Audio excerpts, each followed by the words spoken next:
Mapagpalang araw po sa inyong lahat. Mapagpalang araw, Brother Albert. Mapagpalang araw, Brother Husband, Randy. Narito po kami ang mga walang kabuluhang lingkod. Nasabi po namin yon dahil kami po ay mga nagkakasala pa rin.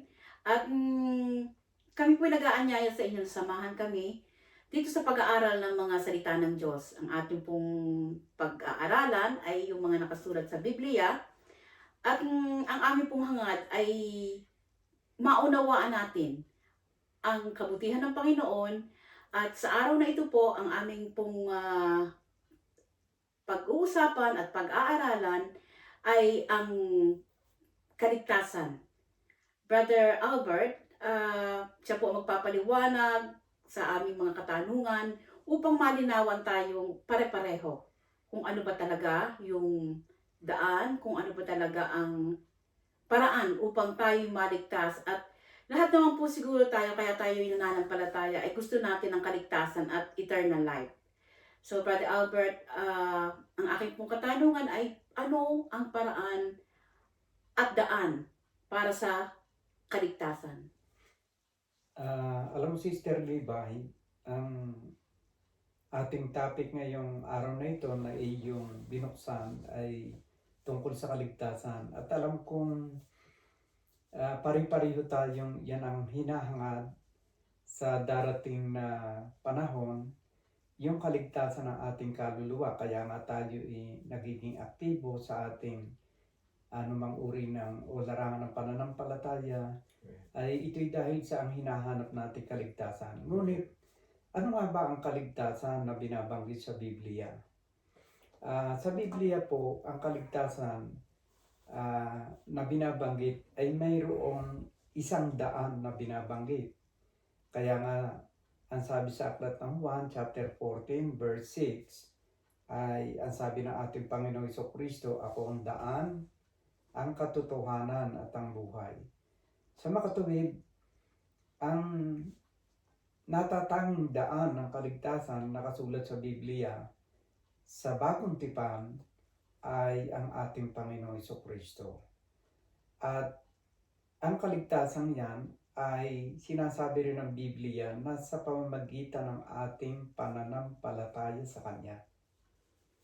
Ano ba ang ibig sabihin ng pananampalataya sa Kanya?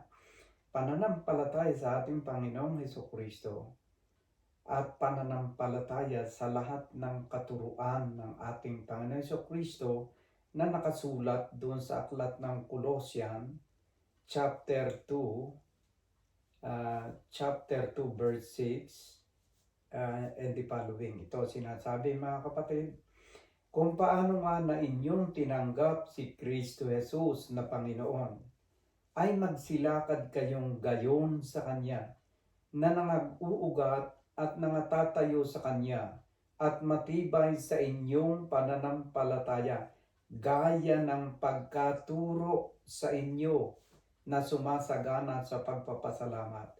So, hindi lang sapat na tinanggap natin ang ating Panginoon Jesucristo upang masabing tayo'y ligtas na, kung hindi dapat natin isabuhay ang kabuuan ng kanyang mga aral, ng kanyang mga turo. Tayo po ay may pananagutan na sundin ang lahat ng katuruan ng ating Panginoong Jesucristo upang maging ganap ang ating kaligtasan. Amen. Alam mo, Sister Libay, ito ang talagang kalooban ng Diyos na lahat ng tao'y maligtas. Ang sabi nga rito sa aklat ng 1 Timothy chapter 2 verse 3 and 4, ang sabi rito ay ganito. Ito'y mabuti at nakalulugod sa paningin ng Diyos na ating tagapagligtas, na siyang may ibig na ang lahat ng mga tao'y mga ligtas at mga kaalam ng katotohanan. Pag sinabi po ritong na siyang may ibig na ang lahat ng mga tao'y mga ligtas, tiyak na tiyak po nakasama tayo rito, Sister Libay, Brother Randy, kasama tayo rito. Maliban na nga lang kung tayo'y hindi tao. Maliban na nga lang kung tayo'y naging unggoy o naging aso, baka hindi tayo kabilang dito. Kasi ang binabanggit dito, na siyang may ibig na ang lahat ng tao ay mga ligtas.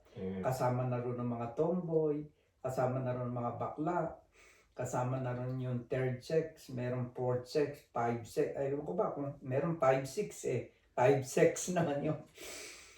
Kasama na po lahat doon. Kahit na ano man ang katayuan natin sa buhay, mayaman ka man, mahirap ka man, tamad ka man, masipag ka man, magandang lalaki ka man, pangit ka man, maputi ka man, maitim ka man, o ikaw man ang pinakamasamang tao sa buong mundo, o pinakamabuting tao sa buong mundo, kasama ka roon, kapatid, sa kaligtasang iniaalok ng Diyos na makapangyarihan sa lahat. Amen. Ngunit, meron pong mga bagay dapat tayong isaalang-alang na nakalagay din sa Biblia. Alam po ninyo, pagdating po sa kaligtasan, ang Biblia lang ang nag-aalok sa atin ng kaligtasang eksakto. Ang Biblia lang o ang salita ng Diyos lang ang nag-aalok sa bawat isa sa atin ng kaligtasang eksakto.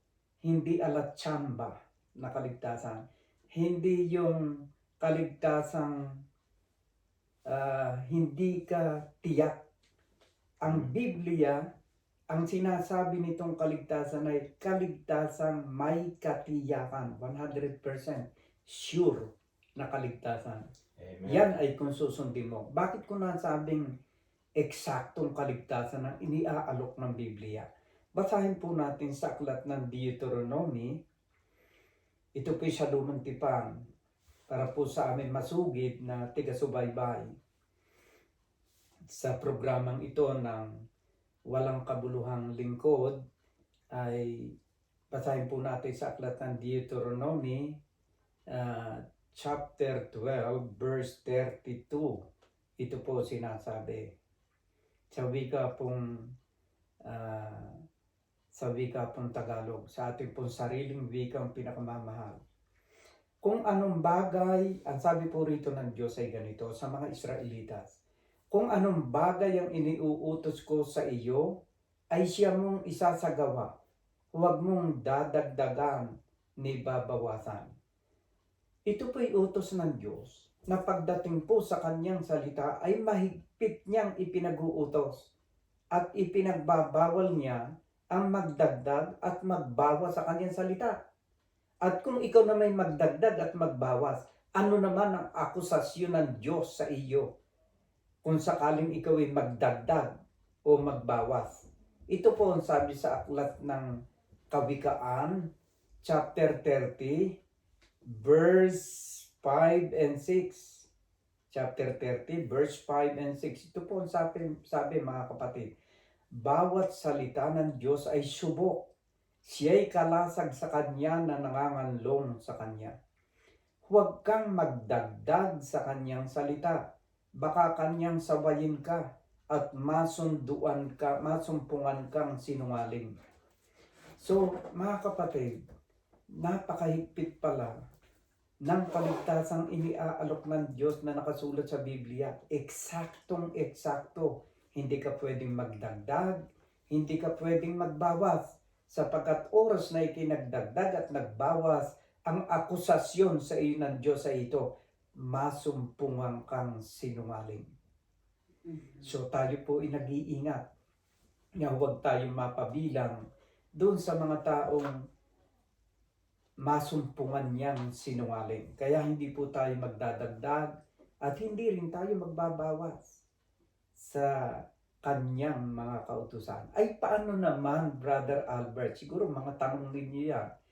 Kung sakaling kahit kapiraso lang ay bawasin ko sa salita ng Diyos, yung ba'y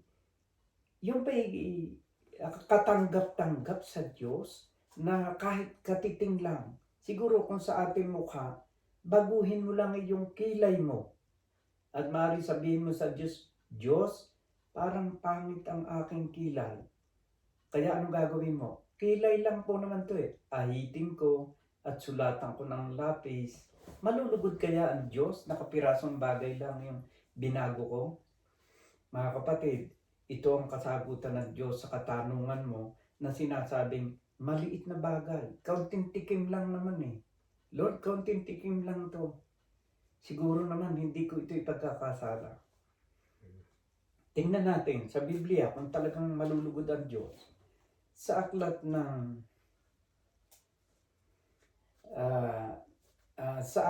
Mateo chapter 5 verse 18, ang sabi po ay ganito.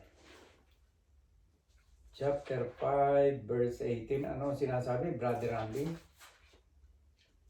Sa chapter 5, verse 18 po, sinasabi rito na ang nagsalita po tayo ating Panginoong Jesucristo, sapagkat katotohanan sinasabi ko sa inyo, hanggang sa mga wala ang langit at ang lupa, ang isang tuldok o isang kudlit, sa anumang paraan ay hindi mawawala sa kautusan, hanggang sa maganap ang lahat ng mga bagay. So, Brother Randy, napakalinaw yung pagkabasa na ang isang tuldok o isang kudlit sa anumang paraan ay hindi mawawala sa kautusan hanggang sa maganap ang lahat ng mga bagay.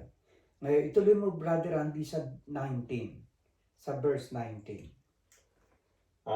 Muli po, nagsasalita po rito ang ating Panginoon sa Kristo, kaya't ang sino mang sumuway sa kaliit-liitang mga utos na ito at ituro ang gayon sa mga tao ay tatawaging kaliit-liitan sa kaharian ng langit. Datapot ang sino mang gumanap at ituro, ito'y tatawaging dakila sa kaharian ng langit. So, hindi po pala mga kapatid pumapayag ang Diyos sa kahit kaunting pagsuway. Hindi Amen. po pwede yun. May tanong ako, Brother Albert.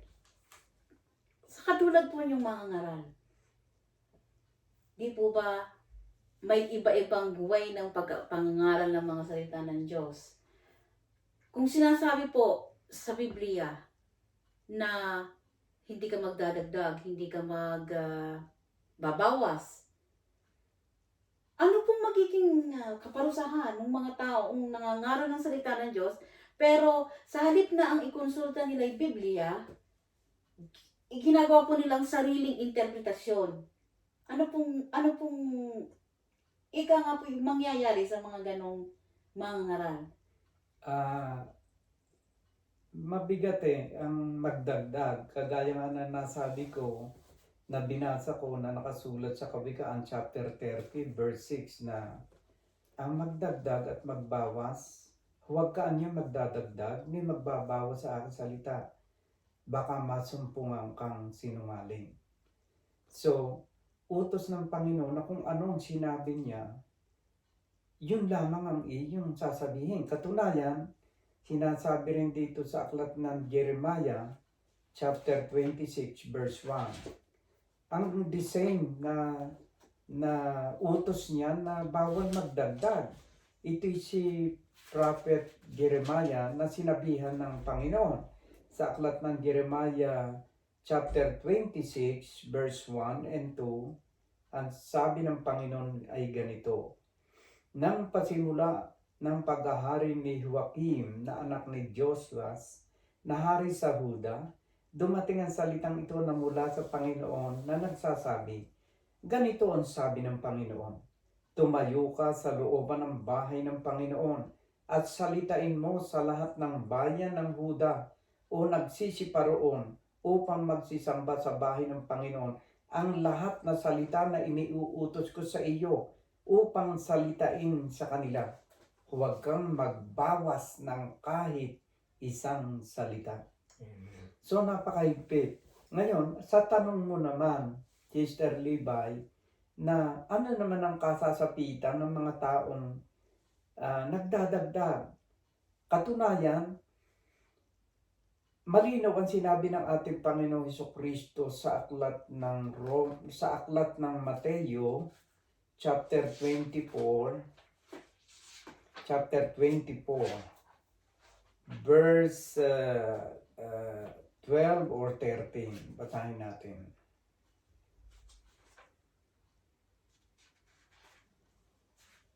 Verse 11. At magsisibangon ang maraming bulaang propeta at kanilang ililigaw ang marami. Pag sinabi pong bulaang propeta, ito po ay nagkukunwaring sila'y sugo ng Diyos. Nagsasalita sila nang hindi naman sinabi ng Diyos. Amen. Yan ang isang palatandaan ng bulaang propeta. Katunayan, kung babalik po tayo sa lumang tipan uli sa aklat ng Jeremiah, sa aklat ng Jeremias, chapter 23 verse 16. Chapter 23 verse 16. Ito po ang ating matutunghayan, mga kapatid, sa versikulo 16. Basahin mo nga, Brother Randy. Ganito ang sabi ng Panginoon ng mga hukbo.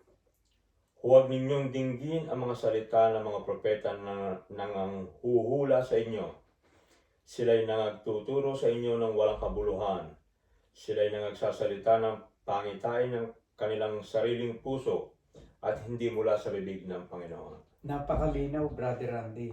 Mga pangitain ng kanilang sariling kaisipan o kanilang puso at hindi nagmumula sa banal na kasulatan. Malinaw ang sinabi ng ating Panginoong Jesucristo sa aklat ng Juan. Sa bagong tipan, aklat po ng Juan, chapter 3, verse 34. Ganito po ang palatandaan naman ng isang sugo na hindi sinungaling. Dito po natin malalaman ang hindi sinungaling na sugo. Dito natin makikilala. Ang sabi po rito, Brother Randy, pakibasa mo. Juan chapter 3 verse 34. Sinasabi po rito mga kapatid, sapagkat ang sinugo ng Diyos ay nagsasalita ng mga salita ng Diyos, sapagkat hindi niya binibigay ang Espiritu sa pamamagitan ng sukat. Ito po ang isang matibay na palatandaan, kapatid, ng pagiging tunay na sugo ng Diyos at hindi isang bulang propeta. Ang tunay na sugo ng Diyos nagsasalita ng salita ng Diyos. Sa paanong paraan? Sapagkat ang kanya pong turo at aral ay binabasa niya sa Biblia. Hindi po ito haka-hakang imbento na nagsasalita, kundi siya po'y nagsasalita ayon sa kung anong nakasulat. Katunayan po, mahigpitang utos yan sa bagong tipan sa aklat ng 1 Corinthians chapter 4 verse 6. Pakibasa mo, Brother Randy. 1 Corinthians chapter 4 verse 6. Sinasabi po rito muli mga kapatid, ang mga bagay ng ito, mga kapatid, ay iniaanyo ko sa halimbawa sa aking sarili at kay Apollos dahil sa inyo, upang sa amin ay mga tuto kayo na huwag magsihigit sa mga bagay na nangasusulat, upang ang sino man sa inyo ay huwag magpalalo ang isa laban sa isa. So napakalinaw, Brother Randy, na hindi pala tayo dapat na lalampas sa kung ano nakasulat.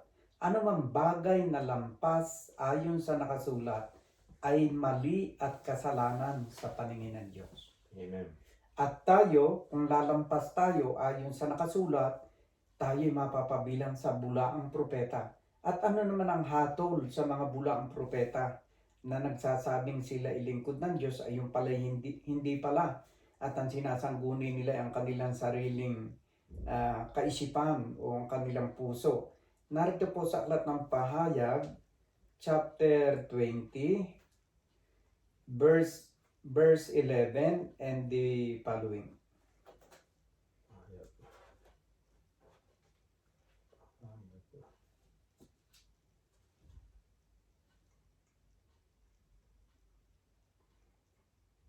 Ay, hindi pala, Brother Randy.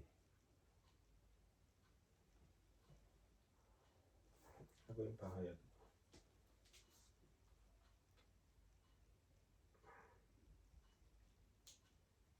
Siya na itong aklat, brother. Mali pala yung akin na ibigay, Brad.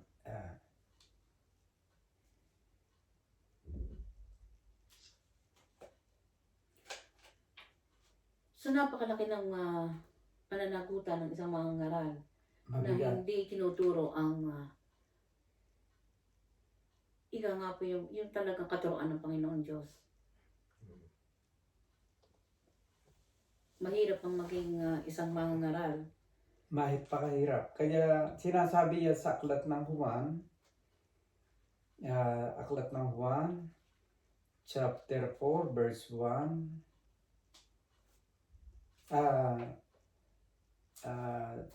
Verse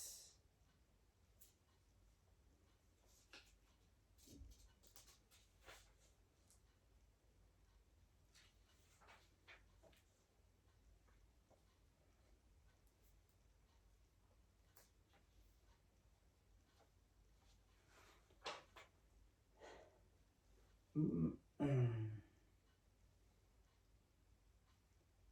James yata yan.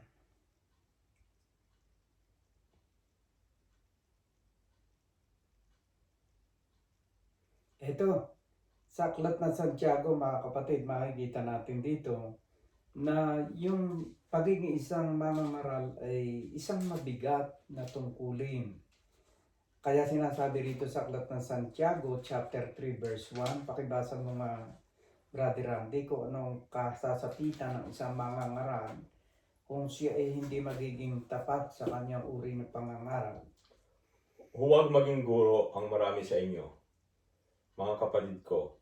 Yamang nalalamang tayo tatanggap ng lalong mabigat na parusa. Yeah, napakalinaw, Brother Randy, na kung tayo lilihis sa tunay na katuruan ng isinasaad ng banal na kasulatan, ay darating tayo sa isang napakabigat na paghatol sa katapusan ng mundo kapag tayo haharap na sa ating Panginoon Jesucristo. Ay hahatulan tayo ng higit kaysa iba sapagkat tayo nagturo ng mali at sa ikapapahamak ng kaluluwa ng mga nakikinig. Kaya isang napakagandang paalaala ito sa mga mangangaral na hindi po isang simpleng bagay o isang napakadaling bagay ang mangaral ng salita ng Diyos. Lalo na at kung ang ating pangangaral ay bunga lang ng ating sariling isip o ating sariling katha, tayo po ay nasa panganib, mga kapatid. Kaya marapat lamang na saliksikin natin ang salita ng Diyos at kung ano man ang ating iaaral, ibatay natin sa salita ng Diyos. Sapagkat napakabigat na pagkatapos na tayo imangaral, ay tayo naman ngayon ang mapapupunta sa dagat-dagatang apoy. Kaya mga kapatid, ito po yung aking hamon sa bawat isa sa inyo na tayo kung magtuturo, lalo tigit ay sa daan ng pananampalataya at kaligtasan, tiyakin natin na ang ating ituturo ay nakasulat sa banal na kasulatan. Eh, ano po mangyayari, Brother Albert, doon sa mga tinuruan nung false prophet? Kasi pwede natin tawagin false prophet kasi hindi naman yung tinuturo ang mga Kaya nga aral ng Diyos. Tama yan, Sister Levi, napakaganda nga niya. Kaya kung babalikan natin yung binasa ni Brother Randy sa Aklat ng Santiago, chapter 4, verse 1. Yun nga ba? Chapter 4, verse 1. Na huwag maging guro ang marami sa inyo sapagkat alam natin na mas mabigat ang kaparusahan ng taong nagtuturo. Yan ay sa dahilang maraming kaluluwa ang mapapahamak dahil sa ating maling katuruan. Yung ating mga followers o mga tigasunod natin, kung sila may ilang libo na magiging followers natin, nasa panganib po ang kanilang mga kaluluwa at ang kanilang kaligtasan. Ang marami po, wala po naman akong binabanggit na mga mangangaral. Ang iba po na mangangaral sa ating kapanahunan ngayon ay hindi after sa tunay na kaligtasan ng kaluluwa, kung hindi after sa pakinabang. Katunayan po, yun yung nakasulat din po sa Biblia Sa aklat po ng Pilipos, chapter 3, verse 19, yun po ay nakasulat po ng malinaw. Basahin natin, Brother Randy. Chapter 3, verse 19 ng Pilipos.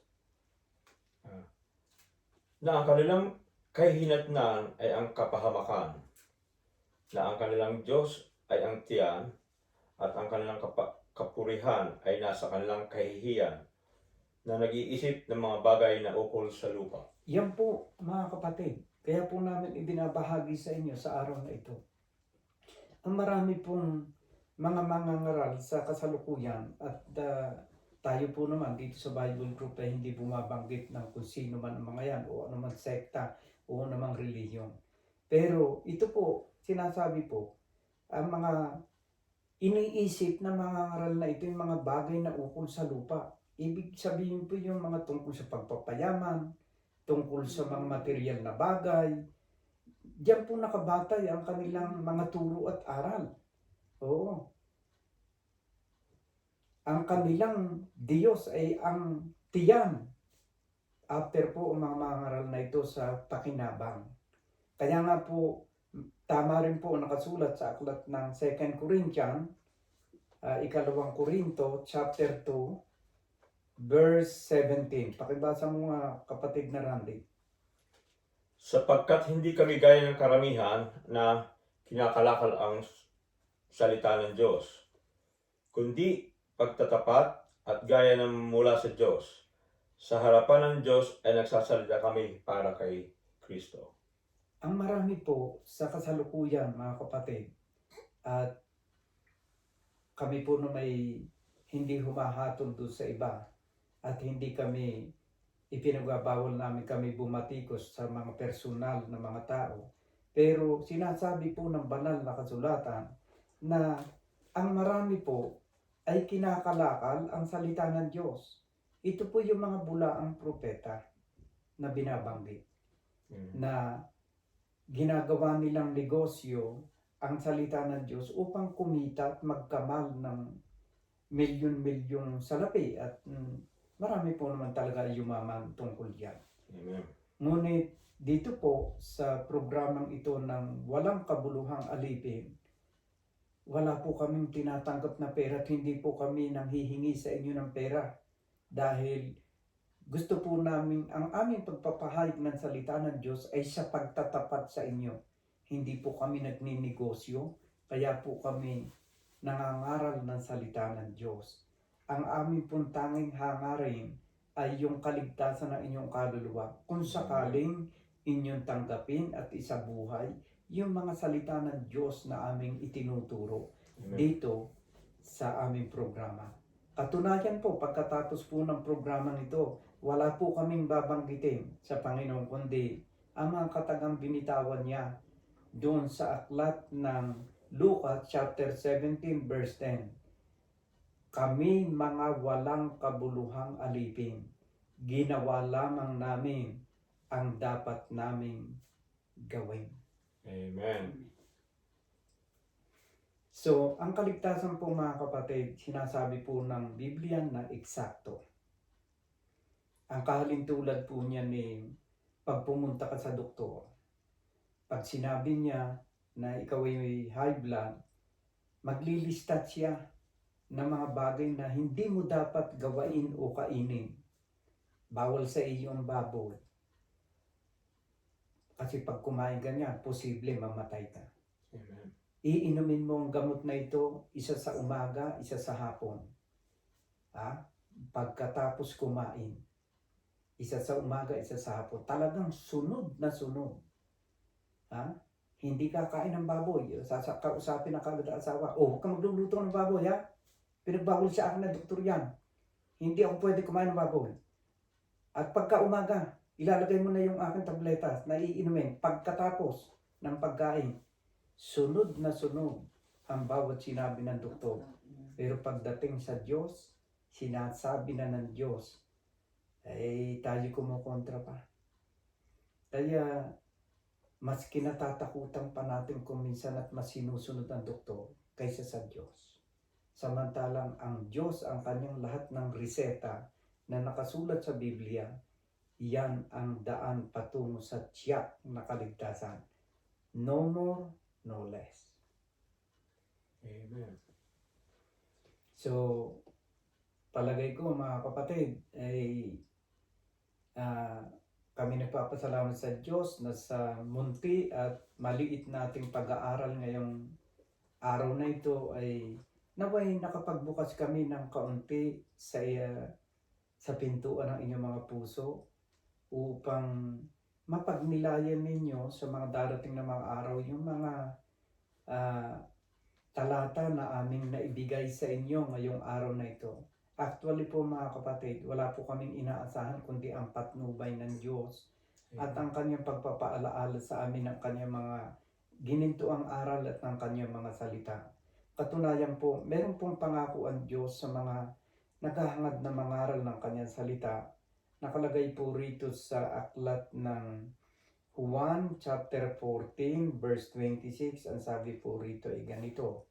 Ang sabi ng ating Panginoong Jesucristo. Ano po nga, brother? Chapter 14 verse 26 ng Juan.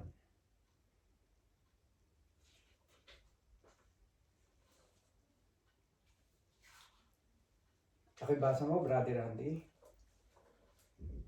Datapwat ang mga aliw sa makatuwid bagay ang Espiritu Santo na susunugin ng Ama sa aking, susuguin ng Ama sa aking pangalan.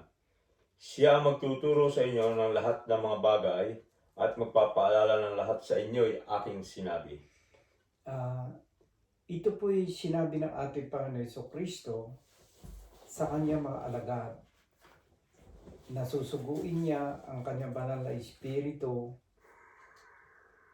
sa pamamagitan ng ating Panginoon Jesucristo. Susuguin ng Ama banal na Espiritu sa pamamagitan ng ating Panginoon Jesucristo. At ang banal na Espiritu ito ang magtuturo ng lahat ng mga bagay at magpapalaala ng lahat na sa inyo ay aking sinabi. So kami po'y naniniwala na ang presensya ng banal na Espiritu ay narito sa ating kalagitnaan. Kayo man ay wala sa aming piling sa mga oras sandaling ito, sa mga taong naaabot ng mga ganitong aral. Kami po'y naniniwala na banal na Espiritu ay nasa sa ating kalagitnaan at siya ang nagtuturo sa bawat isa sa atin, nagpapaalaala sa atin ng mga bagay na dapat nabigkasin ko at mga bagay na dapat na ituro ko na nakasulat sa banal na kasulatan. Katunayan po'y wala po kaming inihanda na aral ngayong araw na ito. Ngunit salamat po sa Diyos sa walang hanggang patnubay ng kanyang banal na Espiritu ay naririto kami ni na Sister Libay, Brother Randy at ang inyong pong lingkod na nagpapahayag ng kabutihan at ng kalooban ng Diyos na ang lahat ng tao, kabilang po tayong lahat, sino man po kayo, ano man po ang katayuan niyo sa buhay, ano man ang inyong nararanasan sa mga sandaling ito, kayo po ay kabilang sa kaligtasan ito na iniaalok ng Panginoon. Sapagkat nais niya na ang lahat ng tao ay maligtas. Amen. Kaya purihin po natin ang makapangyarihang Diyos sa araw na ito at naway ang walang hanggang kapayapaan ng makapangyarihang Diyos sa langit sa pangalan ng ating Panginoon Jesucristo kasama ng banal na Espiritu ang siya maghari sa bawat isa sa atin ngayon at sa mga darating na mga araw at panahon sa ating buhay. At bago po tayo magwakas, Sister Libay, gusto ko lang pong ipaalam sa inyo na pwede po nyo kaming subaybayan sa pamamagitan ng YouTube, Facebook, at kung kayo po ay may mga katanungan o gustong malaman na ang kasagutan ay sa Biblia, maaari po kayong mag-comment o magtanong at ang lahat pong yan ay sasagutin ng ating kapatid na si Brother Albert sa pamamagitan po ng aklat ng ating Panginoon, ang Biblia. Sister Libay? Sumaiatin po ang lahat ng kapayapaan na inihahandog ng Panginoon at nawa po ay makasama namin kayo ulit sa susunod naming pag-aaral. Sa Panginoon po ang papuri at pagmamahal. Maraming salamat po sa inyong lahat. Amen.